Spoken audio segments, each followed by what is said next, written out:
कि ये जाहिर है हमारी चॉइस नहीं है टू प्रॉन्ग या टू फ्रंट पर लड़ना। ये डेफिनेटली हिंदुस्तान की ना सिर्फ चॉइस है बल्कि ख्वाहिश है। अफगान तालिबान फितनतुल खवारिज और फितनतुल हिंदुस्तान ने उस वक्त पाकिस्तान पर हमला किया जब अफगान वजीर खारजा भारत के दौरे पर थे, और इसीलिए अगर आपने देखा तो ऑपरेशन सिंदूर अभी चल रहा है। भारत की आशीर्वाद से होने वाले इस हमले का सिक्योरिटी जराए कहते हैं कि तालिबान ने भारतीय ईमा पर हमले किए, इसलिए पाकिस्तान का जवाब देना नागुज़ीर था। हिंदुस्तान में जाके आपने कहा कि जी जम्मू कश्मीर पाकिस्तान का नहीं, हिंदुस्तान का हिस्सा है। वो कहते थे कि ये पाकिस्तान के साथ जितनी मर्जी तालिबान दोस्ती कर लें, पैसे हमारे पास ही हैं उनको देने के लिए।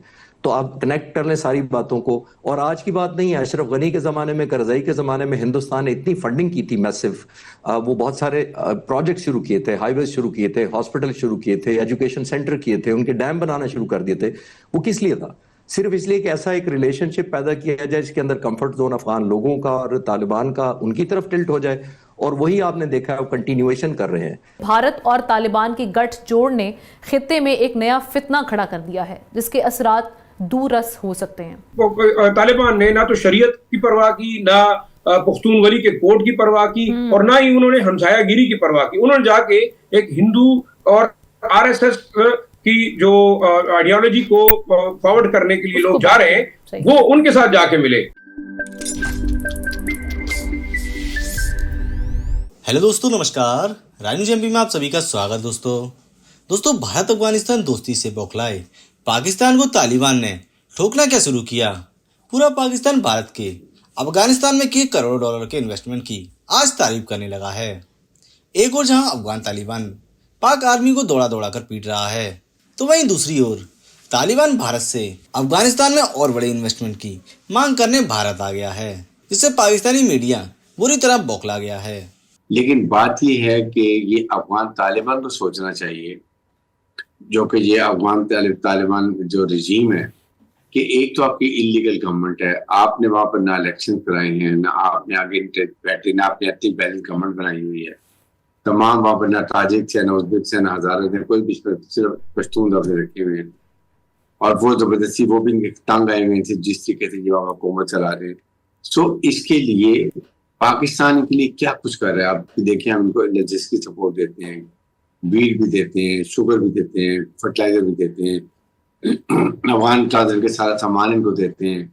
हम इनसे एक ही चीज डिमांड करते हैं, साथ जमीन आप किसी ट्रैस ऑर्गेनाइज को इस्तेमाल नहीं करते। जो आपने कमिटमेंट किया दो के अंदर, वो भी ये पूरा नहीं करते। तो मेरे ख्याल में इसीलिए फिर इनको आप जो ये इन्होंने जो हरकत की, इसके बाद हमने क्वांटिटी बनाई हुई थी कि फिर एक दफा अगर ये करेंगे तो इनको सबक सिखाएं। आप ये 4 दफा कह रहे हैं जी कि हम जंग बंदी चाहते हैं, पाकिस्तान को सलाफाज कह रहे हैं जी हम नहीं करेंगे। जब तक अब हम अपने टारगेट पूरे नहीं करेंगे, इनसे नहीं करनी चाहिए, ताकि वंस फॉर ऑल इसका हल निकाल लिया जाए।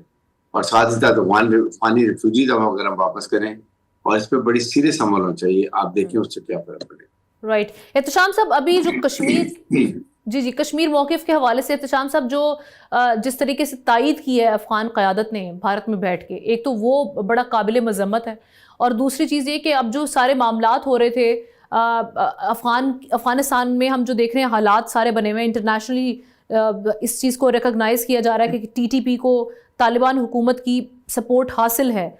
सो ये अपने हालात को देखते हुए और अपने जो इनके अंदरूनी हालात हैं, जिस वक्त हम देख रहे हैं कि अफ़गानिस्तान में ना सिर्फ जो उनके ह्यूमन राइट्स हैं उसके हवाले से जो वायलेशन सामने आती हैं, उस पर जो इंटरनेशनली जो प्लेटफॉर्म्स हैं उनके कंसर्न्स भी हैं, ग्रीवेंसेस भी हैं, पाकिस्तान के अपने इनसे ग्रीवेंसेस रहे हैं।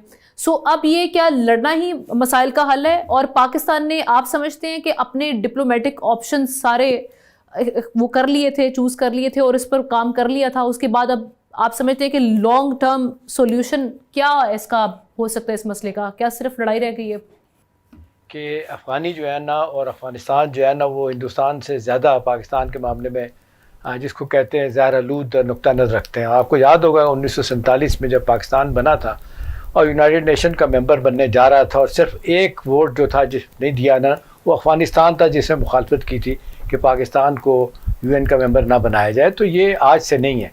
देखें, पाकिस्तान ने तवातर के साथ आमना कोशिश की है। देखें अब ये लड़ाई कहाँ से कहाँ चलेगी। आप देख लें, पहली अफ़गान वार, दूसरी अफ़गान वार, और फिर आप देख लें पाकिस्तान ने कितने एफ़र्ट किए सुलह सफाई के। आपको याद है ये 2014 का APNS का जो हमला किया गया था, उससे पहले मुझे याद है नवाज साहब की हुकूमत थी और एक बड़ा भरपूर मजहबी उलमा का एक वक्त भेजा गया था काबुल, और वहाँ से जब आए थे लोग तो उन्होंने आके कहा था कि जी आइंदा से पाकिस्तान को कोई शिकायत का मौका नहीं दिया जाएगा। फिर आप देखें क्या हुआ, कोई बात नहीं सुनेगी। 2021 दो एग्रीमेंट में लिखा गया कि जी आप अफगान सरजमीन आपके हमसायों के ख़िलाफ़ नहीं इस्तेमाल होगी, नहीं सुना गया। फिर 2022 में आपने देखा कबायली माहिदीन का एक जरगा भेजा गया, वहाँ से भी जब हो के आए तो उन्होंने कहा जी आइंदा पाकिस्तान को शिकायत का मौका नहीं मिलेगा।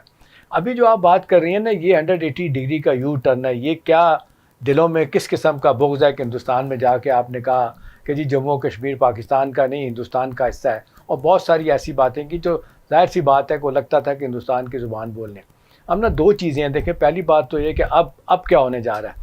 अब यह है कि अब न्यू नॉर्मल क्या है कि पाकिस्तान ने अब इसको फैसला कर लिया है कि न्यू रूल्स ऑफ एंगेजमेंट जो है ना अफ़गानिस्तान के साथ क्या होंगे। एक तो बड़ा प्रॉम्प्ट और डिसाइसिव मेरी इत्तला है कि अब स्ट्राइक्स होंगी, ज़मीनी भी और फ़ज़ाई भी, और जब भी ये हिंदुस्तान अफ़गानिस्तान की तरफ से हमला आएगा तो इसको रोका जाएगा। बाकी ये प्रेसिडेंट ट्रंप का कहना है कि जी मुझे 8वीं जंग बंद कराना पड़ेगी, वो उनको ज़रूरत नहीं पड़ेगी कि आपने वादा किया था कि जी 2021 का दुआ मायदा कि जी अफ़गान सरजमीन दहशत गर्दी के लिए हमसायों के लिए इस्तेमाल नहीं होगी, उन्होंने कहा हो रही है तो आप इसका नोटिस लें। तो सारी दुनिया को कह रही है ना। अभी देखें जिस तरीके से आपको ये जो कहते हैं ना कि TTP और TTA ये दोनों एक वार के प्रोडक्ट हैं, लिहाजा ये इनका काम ही है, इन्हें कोई इस बात का वो नहीं है कि मुल्क इनको कोई तस्लीम करता है नहीं करता, इनके लोगों की हालत क्या होती है, बच्चियों के साथ क्या होता है, पढ़ाई नहीं होती है, क्या जुल्म होता है, कोई परवाह नहीं। एक तो ये है कि 40% से ज़्यादा इलाका उनके पास नहीं है, अबूरी हुकूमत है, इलेक्शन भी नहीं कराए गए, कोई सेटअप नहीं आया नहीं, नतीजतन वो उसी डगर पे चल रहे हैं। अभी देखें अमेरिका $45 मिलियन दे रहा था, उन्होंने बंद कर दिया क्योंकि उनके अहदाफ और किसी और तरफ थे। अब अमेरिका जो है ना, तो मेरी इत्तला है हमना कि वो अब हमारी इंटेलिजेंस शेयरिंग अब बढ़ेगी उनके साथ। पाकिस्तान ने उनको कहा है कि जी दाइश आपके दुश्मन है, TTP हमारे दुश्मन है, ये लोग वहाँ बैठ के आपके मफादात हमारे मफादात के ख़िलाफ़ बातें कर रहे हैं। तो ट्रंप जो इतलात है, मेरी इतलात है, उनका यही है कि नहीं, इस हवाले से एंटी टेररिज्म है पाकिस्तान का, और इससे ज़्यादा जो है ना पाकिस्तान के साथ जो अच्छा बेहतर सलूक किया जाएगा। इन सो मेनी वर्ड कि हमें जो इंटेलिजेंस चाहिए, वैसे तो हमें अपने तौर पे भी पता चलता है, लेकिन हम ना मारने के लिए वो कहते हैं ना 10 बंदे कमरे में बैठे हैं, एक बंदा जिसको मारना है वही हिट होगा, बाकी नहीं होंगे। तो ये एक तो उनको भी पता चल गया है अफ़गान हुकूमत को कि जी अब सूरत हाल बिल्कुल बदल चुकी है, अब आइंदा से हमने किया तो मामला ख़राब होंगे। लेकिन मुझे कोई शक नहीं आमना कि उनका रवैया है थोड़ी देर के लिए दोबारा करेंगे, और डे 1 से उनका ये सिलसिला, और जो हम कहते हैं उनकी सेंचुरीज हैं, हाइड आउट्स जो बने हुए हैं, इनको तबाह करने के लिए पाकिस्तान को मेरा ख्याल खुद ही एफर्ट करना पड़ेगा। अब पहले वाली बात नहीं होगी, ये अब न्यू नॉर्मल ही होगा कि जवाब भरपूर दिया जाएगा। इसी और अब ये भी देखना होगा कि आपने क्या चूज करना है, कौन सी साइड आपने चूज करनी है। शाह साहब, एक जानिब हम देख रहे हैं कि ईरान का भी ऑब्वियसली पाकिस्तान के हवाले से परसेप्शन बड़ा चेंज हुआ है उस सिचुएशन के बाद जब इजराइल और अमेरिका ईरान पर हमलावर हुए और पाकिस्तान ने एफर्ट करके वहाँ पर मामलात को बचा लिया और ईरान के हक में मामलात गए। तो ये सारी सिचुएशन देखने के बाद ईरान जो है अब उसका जो टिल्ट शिफ्ट हुआ है, और उसके बाद ये जो भी मॉस्को फॉर्मेट हुआ है उसमें हमने देखा कि ना सिर्फ ईरान, रशिया, चाइना, इन सब ने एक ही बात पाकिस्तान के साथ मिलकर ये हाईलाइट की कि जी TTP अफ़गान तालिबान को उनकी सपोर्ट हासिल है, वहाँ से ऑपरेट हो रही है। सो उनके इन सारे ममालिक को नाराज़ करके क्या अफ़गानिस्तान ने ये मैसेज दिया है कि उन्होंने साइड चूज़ कर ली है इंडिया की, और इंडिया के हाथों वो यूज़ होकर ऐसे ही पाकिस्तान पर हमलावर होते रहेंगे और मुंह की खाते रहेंगे, या फिर अब वाकई हम शिफ्ट देखेंगे, कुछ सबक सीखेंगे इस बार?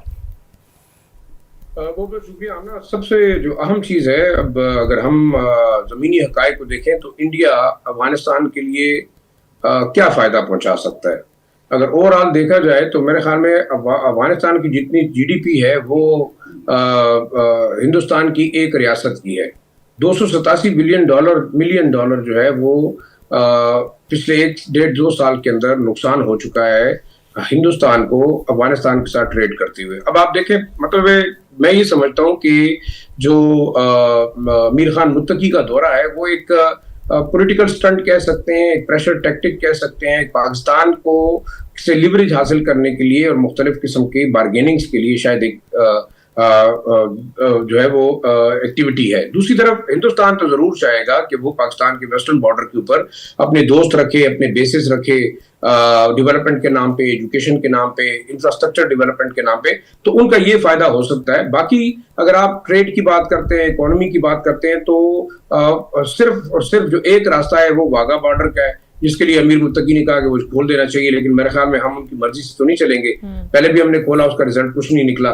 दूसरा देखें, अगर ईरान के थ्रू चाबहार वाला लिंक अगर अफगानिस्तान और इंडिया इस्तेमाल करने की बात करते हैं, तो मेरे ख्याल में ईरान भी अभी काशिश है और वो कभी भी अलाउ नहीं करेगा कि दोबारा एक चाबहार में एक जो है वो जासूसी का नेटवर्क कायम हो, जो उसके लिए भी नुकसानदेह हो, जिसमें रा, मुसाद और अफगान इंटेलिजेंस भी शामिल हो और उसकी जड़ें जो है खोखली करे। लिहाजा वो चाबहार वाला जो रूट है वो भी फिजिबल नहीं है। अब क्यों करना चाह रहा है? देखिए, इस वक्त मेरे ख्याल में मॉस्को फॉर्मेट में बड़ा क्लियर कट मैसेज दिया गया है। जो आखिरी उनकी वो था जॉइंट स्टेटमेंट थी, उसके अंदर क्लियरली वाजे करके नाम बताया गया था कि BLA, TIP, ETIM, IMU, ISK और कलदम TTP, ये तमाम दहशतगर्द ऑर्गेनाइजेशन यहाँ मौजूद हैं। अफगानिस्तान को उसके खिलाफ एक्शन लेना चाहिए। जब अमीर मुत्तकी ने दोबारा कोई अपना पुराना राग अलापा कि हमारे पास तो कोई नहीं है, यहाँ मौजूद नहीं है, तो उसके बाद पाकिस्तान, रशिया, चाइना की एक अलग मीटिंग हुई ईरान की, जिसमें ये फैसला किया गया और वो तमाम चीजें उस आखिरी एलामिया में डाली गई कि अगर अफगानिस्तान नहीं ले सकता एक्शन तो फिर कलेक्टिवली हम तमाम के तमाम मुल्क इस मसले को टैकल करेंगे। तो ये देखिए, बड़ा वाज़ेह मैसेज है। दूसरा, इस वक्त जो पाकिस्तान को मौका मिला है, मेरे ख्याल में डिप्लोमेसी, सऊदी अरब, UAE और कतर के मैसेज उनको भी बड़ा क्लियर देना चाहिए, क्योंकि आज तक हम देखते रहे हैं कि तालिबानाइजेशन, टेररिज्म और एक्सट्रीमिज्म को पाकिस्तान के अंदर प्रमोट करने में इन तीनों ममालिक का बड़ा रोल रहा है और ये तीनों गारंटर्स रहे हैं। हमें एक बड़ी क्लियर कट बात करनी चाहिए। दूसरा देखें, सऊदी अरब ने कल हमारे साथ एग्रीमेंट किया है कि उन पे हमला, हम पे हमला है, हम पे तो एक हमला हो गया। अब सऊदी अरब की स्टेटमेंट आपने देखी, बड़ी एक पैसिव किस्म की स्टेटमेंट थी कि जनाब दोनों मुल्क रिस्ट्रेन करें, पाकिस्तान बातचीत करे। इससे पहले ये लोग कहाँ थे? बातचीत करे तो दोहा अकॉर्ड में इन्होंने कहा था कि पाकिस्तान के खिलाफ सरजमीन इस्तेमाल नहीं होगी। इस वक्त ओपनली हो रही है। दूसरा, इस वक्त देखें, हॉस्टिलिटी जो अफगान काबुल इंतजामिया की, वो अपने मुल्क की तबाही की तरफ जा रहे हैं। और आखिरी जो खतरनाक चीज है वो ये है कि जो इधर इस वक्त दहशतगर्द ग्रुप मौजूद हैं, अफगान तालिबान को उनका खौफ है TTP के खिलाफ या दूसरे ग्रुपों के खिलाफ एक्शन ना लेने की। बड़ी वजह ये है, उन्हें ये भी खतरा है कि ये लोग उठ के इनके खिलाफ होंगे। तो मेरे ख्याल में पाकिस्तान को, आखिरी बात मैं करूं, फिर उसके बाद शाम साहब कुछ कहना चाहें, तो मेरे ख्याल में पाकिस्तान को एक बड़ा अच्छा मौका मिला है। पाकिस्तान के पास कोऑर्डिनेट्स मौजूद हैं, ISK के मौजूद हैं, TTP के, BLA के। वंस फॉर ऑल मेरे ख्याल में इन तमाम जगहों को टारगेट करना चाहिए। उसके बाद बेशक हम बातचीत करने के तैयार है, बात कर लेंगे, लेकिन अपने अहदाफ पाकिस्तान को हासिल करने चाहिए। इस वक्त वो किसी ट्रैप में ना आए कि मुसलमान मुल्क है, ब्रादर मुल्क है, पुख्तून मुल्क है, क्योंकि तालिबान ने ना तो शरीयत की परवाह की, ना पुख्तून वली के कोड की परवाह की, और ना ही उन्होंने हमसायागिरी की परवाह की। उन्होंने जाके एक हिंदू और RSS की जो आइडियोलॉजी को फॉरवर्ड करने के लिए लोग जा रहे हैं, वो उनके साथ जाके मिले। तो मेरे ख्याल में फिर तो ये तमाम बातें वैसे ही बेमानी रहेगी।